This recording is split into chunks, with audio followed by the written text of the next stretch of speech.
आज के इस टॉपिक में अपन कोगुलेंट एंड एंटी कोगुलेंट के बारे में पढ़ेंगे, जो फार्मास्यूटिकल केमिस्ट्री का टॉपिक है। Simplify outline of the coagulation और clotting of blood is given below. मतलब क्लोटिंग ऑफ ब्लड किस तरह होता है उसकी सिंपली आउटलाइन दे रखा है यहाँ पे, जो इस तरह की टिश्यू जैसे डैमेज जो होता है थ्रोम्बोप्लास्टिन रिलीज होगा, और थ्रोम्बोप्लास्टिन के रिलीज होने पर ये प्रोथ्रोम्बिन जो इनएक्टिव फॉर्म में है वो थ्रोम्बिन एक्टिव फॉर्म में कन्वर्ट हो जाएगा, और थ्रोम्बिन के प्रेजेंस में फाइब्रिनोजन जो इन एक्टिव फॉर्म में है वो फाइब्रस फॉर्म फाइब्रिन में एक्टिव फॉर्म में कन्वर्ट होने पर क्लॉट बनाएगा। दिस प्रोसेस वेरी कॉम्प्लिकेटेड, ये प्रोसेस बहुत ही कॉम्प्लिकेटेड है, बहुत ही जटिल है। Involve more blood, tissue factor and a series of enzyme and calcium ion. और ये प्रोसेस कैल्शियम आयन के प्रेजेंस में, बहुत सारे एंजाइम्स के प्रेजेंस में, बहुत सारे फैक्टर जैसे फैक्टर 12, 11, 10, 9 एक्सेट्रा, काफ़ी फैक्टर के प्रेजेंस में ये प्रोसेस होता है। अब कोगुलेंट जो कोगुलेंट ड्रग्स है उसके बारे में अपन पढ़ेंगे। Coagulant are the drugs which are use to promote clotting, जो क्लोटिंग को प्रोमोट करती है, क्लोटिंग इन ड्रग्स से होता है। And are usually employed in the treatment of severe haemorrhage. और सीवियर ब्लीडिंग होता है उस टाइम इस ये ट्रीटमेंट में ये कोगुलेंट ड्रग्स काम आती है। अपन अब पढ़ेंगे क्लासिफिकेशन कोगुलेंट का, जिसमें फर्स्ट है लोकल कोगुलेंट। लोकल कोगुलेंट में फर्स्ट है थ्रोम्बिन, देन सेकंड है सिस्टमिक कोगुलेंट जिसमें है मेनाडाइओन। फर्स्ट जो लोकल कोगुलेंट है उसमें थ्रोम्बिन आता है। थ्रोम्बिन के बारे में अपन पढ़ेंगे।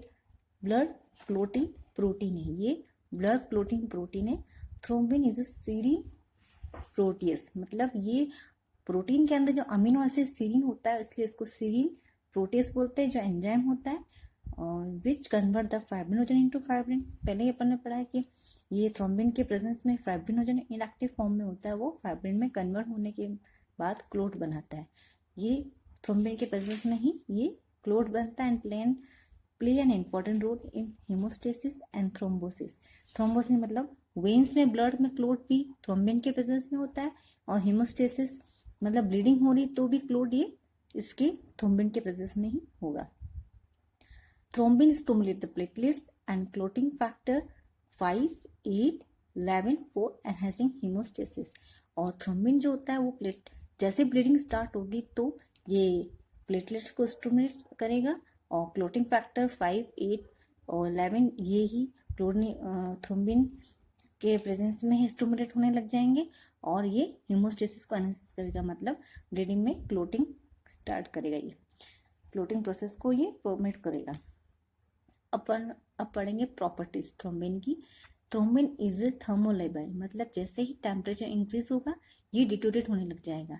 It is a cream colour white powder, और ये white powder creamish colour powder form में अवेलेबल होता है, and it is soluble in saline water, और ये सलाइन वाटर में सॉल्युबल होता है, which give a cloudy pale yellow colour solution. और जैसे ही ये सलाइन वाटर में सॉल्युबल होगा तो इसका कलर बनेगा येलो कलर सॉल्यूशन में मिलेगा ये।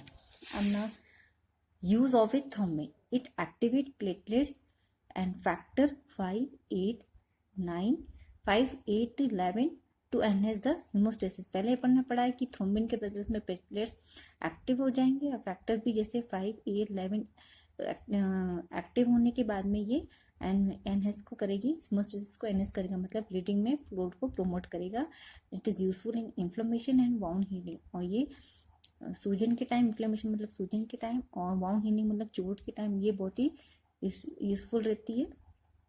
अब पढ़ेंगे अपन स्टेबिलिटी एंड स्टोरेज। ये स्टोर होता है nitrogen field glass container. Glass container में ये स्टोर होता है जिसमें नाइट्रोजन गैस फिल्ड करके इसको स्टोर किया जाता है, उसमें प्रिजर्व किया जाता है। और मार्केट में ये ब्रांड नेम होती है जेलफैम प्लस एंड एविथ्रोम नाम से ये मार्केट में मिलती है, जो इंजेक्शन फॉर्म में या जेल फॉर्म में मिलती है। अब अपन सेकंड ड्रग जो सिस्टमिक है मेनाडाइन के बारे में पढ़ेंगे, जिसमें मेनाडाइओन है जो it is equivalent to the vitamin K require for blood clotting. ये विटामिन के का सब्स्टिट्यूट है जो बहुत ही इंपॉर्टेंट होता है ब्लड क्लोटिंग के लिए, इसलिए मेनाडाइन ड्रग को ये विटामिन के सब्स्टिट्यूट के रूप में यूज किया जाता है। अपन अब इसका स्ट्रक्चर पढ़ते हैं। इसमें ये जो शो कर रखा है ये जो स्ट्रक्चर है इसको बोलते हैं नैप्थेलिन। नैप्थेलिन को ये दोनों को स्ट्रक्चर को बोलते हैं नैप्थेलिन। और इसमें जो फर्स्ट नंबरिंग कर रखी है 1 2 3 4, इसमें डबल बॉन्ड O है इसलिए इसको ओन बोलते हैं, ONE ओन। और इसमें 1 और 4 पे है इसलिए इसको डाई ऑन बोलेंगे, क्योंकि दोनों साइड में 1 और 4 पे भी इसलिए। और सेकंड में इसमें ये मिथाइल ग्रुप अटैच्ड है इसलिए इसको 2 मिथाइल 1 4 डाइऑन, लास्ट में नैप्थेलिन, ये ग्रुप के लिए आ जाएगा नैप्थेलिन, स्ट्रक्चर के लिए आ जाएगा नैप्थेलिन। अब इसकी प्रॉपर्टी अपन पढ़ रहे हैं। इसकी प्रॉपर्टी ये है कि प्रॉपर्टी में ये पैल येलो कलर सॉल्यूशन, ये पैल येलो कलर क्रिस्टलाइन पाउडर है और इसका फैंट कैरेक्टरिस्टिक ऑर्डर है, मतलब बहुत ही इरिटेटिंग ऑर्डर होता है। और मेल्टिंग पॉइंट इसका होता है 105 degree Celsius and 108 degree Celsius. और ये प्रैक्टिकली इनसॉल्युबल होती है वाटर में, और सॉल्युबल होता है ये क्लोरोफॉर्म में, सॉल्युबल इन क्लोरोफॉर्म, ठीक है। और इसकी स्टेबिलिटी ये है, it is affected by light, ये लाइट से बहुत ही इफेक्ट रहता है, इसमें लाइट के प्रेजेंस में डिटोरेट हो जाता है। So stored in air tight close container, इसलिए इसको एयर टाइट क्लोज कंटेनर में स्टोर किया जाता है। और इसका यूज है प्रोमोट कोगुलेशन ऑफ ब्लड की क्लोटिंग के लिए यूज किया जाता है। सिंथेसिस विटामिन के सब्स्टिट्यूट, और विटामिन के को ये सिंथेसिस करता है। और ये मार्केट में ये ब्रांड नेम है केनैड, इंजैक, केविन, और इन तीनों के नाम से इंजेक्शन फॉर्म में ये मिलता है।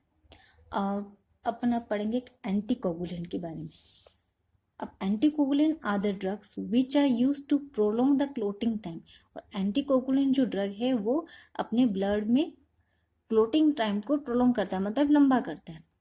And also to prevent the clotting, और ताकि वो क्लोट को प्रिवेंट कर सके, अपने ब्लड में क्लोट नहीं हो सके, इसलिए क्लोटिंग टाइम को प्रमोट करता है, क्लोटिंग टाइम को प्रोलॉन्ग करता है। सेकेंड है they are useful in disease, they are useful in disease such a venous thrombosis, coagulation of blood in the vein. मतलब एक तो ये डिसीज जैसे वेनस थ्रोम्बोसिस उसमें यूजफुल रहता है, जिसमें वेन के अंदर कोगुलेशन नहीं हो, क्लोट नहीं हो ब्लड में, उसके लिए यूजफुल रहता है। सेकंड ये पल्मोनरी एम्बोलिज्म मतलब लंग्स में अगर आर्टरी में ब्लड के अंदर क्लोट हो रहा है तो ये यूजफुल है।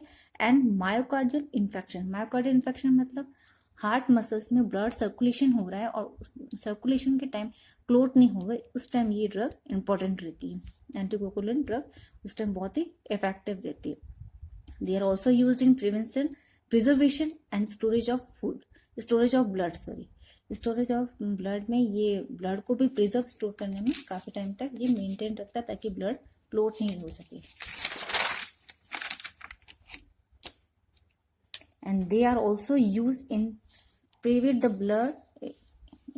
the development of flow during and after surgical operation। और सर्जिकल ऑपरेशन के टाइम और बाद में ये बहुत ही इंपॉर्टेंट रहता है ताकि ये ब्लड को क्लोट नहीं हो सके, ब्लड का कोई क्लोटिंग नहीं हो सके, उस टाइम ये प्रिवेंट करता है ये ड्रग। अब अपन पढ़ेंगे क्लासिफिकेशन ऑफ एंटीकोगुलेंट। अब इसमें फर्स्ट में है नेचुरल में हिपेरिन है, लेकिन सेकंड में है सिंथेटिक में क्यूमेरिन डेरिवेटिव में भी फर्स्ट में है बिस हाइड्रोक्सी क्यूमेरिन, सेकंड है वारफरिन सोडियम, ठीक है। इसमें हिपेरिन के बारे में फर्स्ट नेचुरली बता रखा है, उसका सोर्स है heparin is a mucopolysaccharide obtain from the intestinal mucosa of the pig, ox and sheep. Heparin naturally अपन को ये नेचुरली म्यूकोपॉलीसेकेराइड होता है जो पिग और ऑक्स और शिप के इंस्टेंटाइनल म्यूकोसा से ऑब्टेन्ड होता है। और it has the property of prolonging the clotting time of blood both in human being and animal. और पहले इसमें बता रखा है कि ये ब्लड को क्लोटिंग टाइम को काफी प्रोलॉन्ग करता है, चाहे वो मैन में हो चाहे या एनिमल में हो।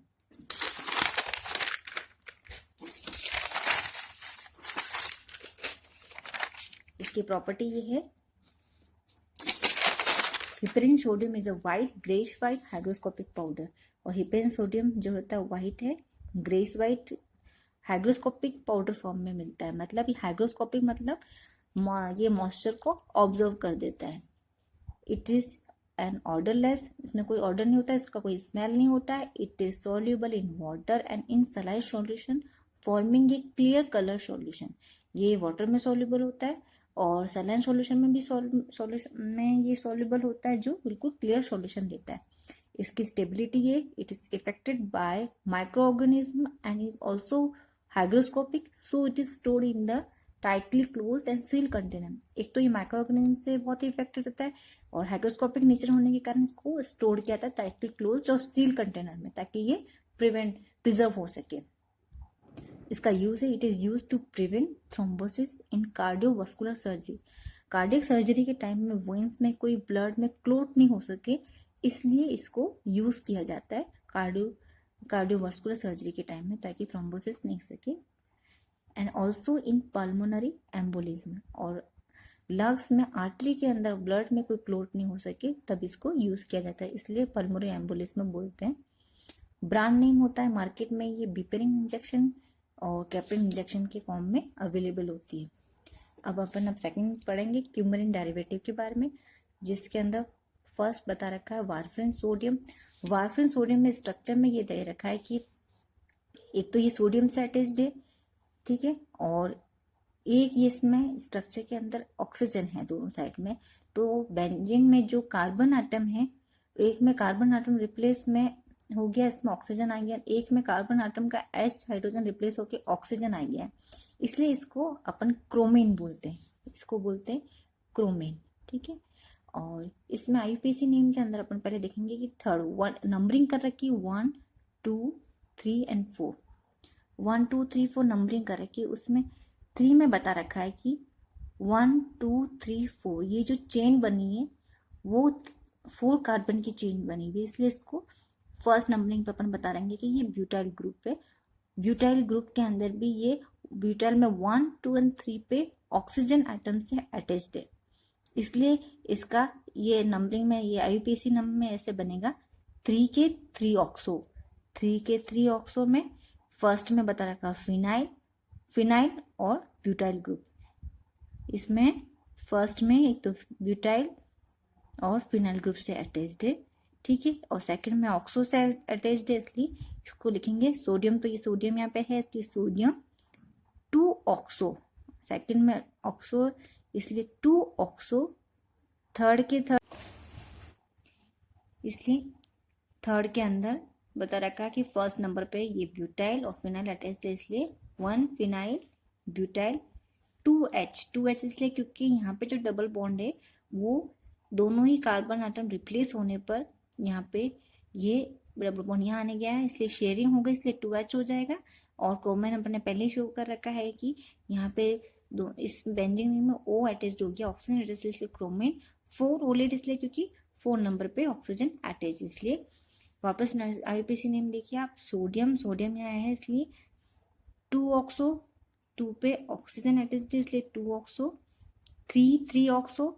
थर्ड के चेन नंबरिंग में चेन पे 1 2 3 ये ब्यूटाइल पे थर्ड नंबर पे ऑक्सीजन अटैच, इसलिए 3 ऑक्सो।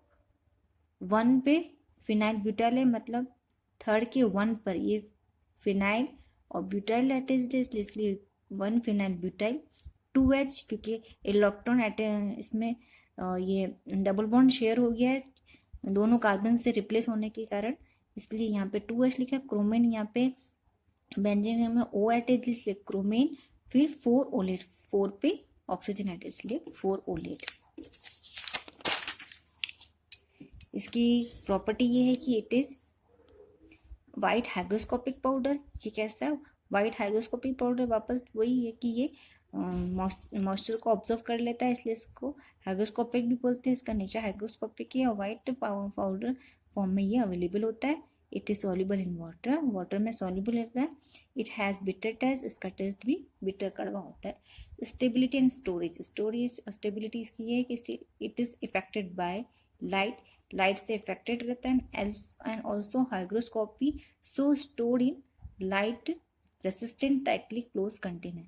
ये लाइट से इफेक्ट होने के बाद में हाइग्रोस्कोपिक नेचर के कारण इसको टाइटली क्लोज कंटेनर में प्रिजर्व किया जाता है। अब इसका यूज है, heparin may be given with the warfarin sodium for rapid effect of the anticoagulant के लिए रैपिड इफेक्ट ऑफ एंटीकोगुलेंट के लिए होता है। मतलब वारफरिन सोडियम को अपन हिपरिन के साथ में इंजेक्ट करके यूज करते हैं ताकि एंटीकोगुलेंट का इफेक्ट काफी जल्दी लंबे टाइम तक हो सके, जल्दी भी इफेक्ट कर सके और लंबे टाइम तक रहे। और इसका ब्रांड नेम ये है कि ये वारफारिन और थ्रोम्बिन में ऑरल टैबलेट फॉर्म में, इसको इंजेक्शन फॉर्म में ये मार्केट में अवेलेबल होता है। अब सेकंड अपन पढ़ेंगे बिस हाइड्रोक्सी क्यूमेरिन। इसमें स्ट्रक्चर ये है कि इसमें स्ट्रक्चर में अपन ने पहले बता रखा है कि जब बेंजीन में O अटैच्ड होता है इसलिए इसको क्रोमिन बोलते हैं, और 3-4 पे 1 2 3 4 3 4 हाइड्रोक्सी ग्रुप अटैच्ड है इसलिए, और दो अटैच्ड है, एक 3 पे एक 4 पे इसलिए डाई हाइड्रोक्सी। 2H पहले ही बता देंगे क्योंकि डबल बॉन्ड शेयर हो गया, क्योंकि कार्बन दोनों ही जगह कार्बन रिप्लेस हो रहे हैं ऑक्सीजन से, इसलिए इसको 2H बोलते हैं। और इसको क्रोमिन यही कि बेंजीन में O अटैच इसको क्रोमिन, और 2N और मतलब सेकंड में ऑक्सीजन ग्रुप अटैच इसको 2N बोलते हैं। और इसकी प्रॉपर्टी ये है it is creamy white powder. उसकी प्रॉपर्टी ये है कि ये क्रीमी वाइट पाउडर फॉर्म में अवेलेबल होता है विद फैन क्लिसेंट ऑर्डर। इसका ऑर्डर क्लिसेंट होता है और प्रैक्टिकली इनसॉल्युबल इन वाटर, और वाटर में ये इनसॉल्युबल होता है, और साइटली सॉल्युबल इन क्लोरोफॉर्म, और क्लोरोफॉर्म में ये सॉल्युबल रहता है, स्लाइटली सॉल्युबल रहता है। और यूज एज एंटीकोगुलेंट के रूप में इसको यूज किया जाता है। और for preservation of post operative thromboembolism, veins के अंदर कोई भी क्लोट नहीं हो सके इसलिए इसको यूज किया जाता है। And use as a oral anticoagulant, and orally anticoagulant के रूप में यूज किया जाता है। Act by inhibiting the synthesis of vitamin K and dependent factor 8, 9 और 10। ये बता रखा है कि ओरल एंटीकोगुलेंट के रूप में यूज करता है ताकि जो डायरेक्टली विटामिन के जो बहुत ही इंपॉर्टेंट होता है क्लोटिंग के लिए उसको ये इनडायरेक्टली इनहिबिट करता है, और फैक्टर जैसे 8, 9 और 10 को भी ये इनडायरेक्टली इनहिबिट कर देता है। और ये ब्रांड नेम मार्केट में क्यूमिन, डाइक्यूमोल और डाइक्यूमिन के नाम से ये मार्केट में अवेलेबल होता है, जो इंजेक्शन फॉर्म में होता है। आज का ये टॉपिक भी कंप्लीट हो गया।